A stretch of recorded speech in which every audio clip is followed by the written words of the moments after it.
I think that my father, my uncle, and my grandfather each contributed to who I became. And I've thought about it many times because my uncle was my idol, my role model. He was elegant, he was successful, he was brilliant, but he himself was not who I am. He didn't have the fight in him or to fight to the top or to confront people. He was a wonderful guy. He was everything I wanted to be and things I could never be. My father was a bull. He was unstoppable. He would work and work and work. Sometimes the work wasn't in the smartest way.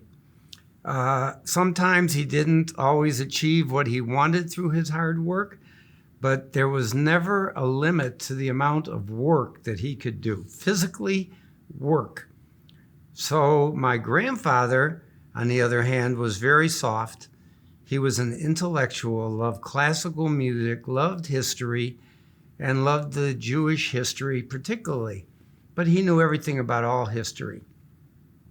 He was also a philosopher, and he would tell me, look, your father is a wonderful man. You could be just like him and no problem at all. He's a wonderful, honest, respectable man. But your uncle has a respect of many, many people because of how he behaves and what he does and what he's accomplished. And you have to decide how you want to create your life in order to do that. And so I put this together. I went to college. I remember going to college. I wanted to be a doctor. And I didn't know how to study. I didn't know anything except I knew my father would attack the book until he ate it and spit it out because there was no amount of work that he couldn't do. My role model was to be like my uncle. My only way of getting there was to be like my father. And when I called my father up in the pit of my being down, tough courses, physics, organic chemistry, whatever, and tell him, Dad, this is so hard. I just don't know if I'm going to be able to get the grades I need. His answer was, before Nike existed, just do it. No discussion. Now listen to me, he said. Just do it. My grandfather says you do the best you can and don't worry about it. Well, it worked out, but each one of them contributed to me. From the day that little Jeffy was born, the bond between him and my father was deep and unbreakable. Whether helping him through his colorful teenage years or mentoring him through medical school and his early career, Dad was always there for Jeff. I remember many evenings when there would be a rap on our kitchen window and Jeff would stop by to talk shop with Dad over dinner, and Dad loved every minute of it.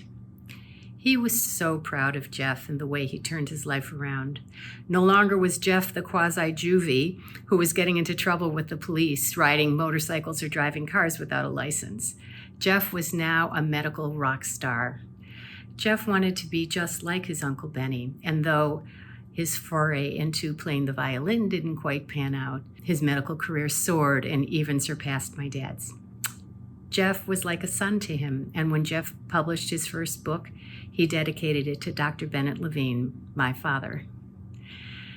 Jeff, the love that you and Dad shared was a deep and a beautiful thing. He was so damn proud of you. So proud to be your uncle as you soared to medical stardom. You were like a second son to him, and he would do anything for you, just as you would do anything for him.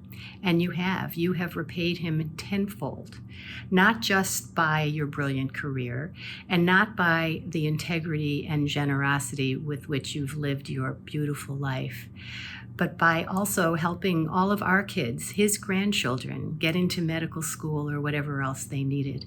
I know you did that for him.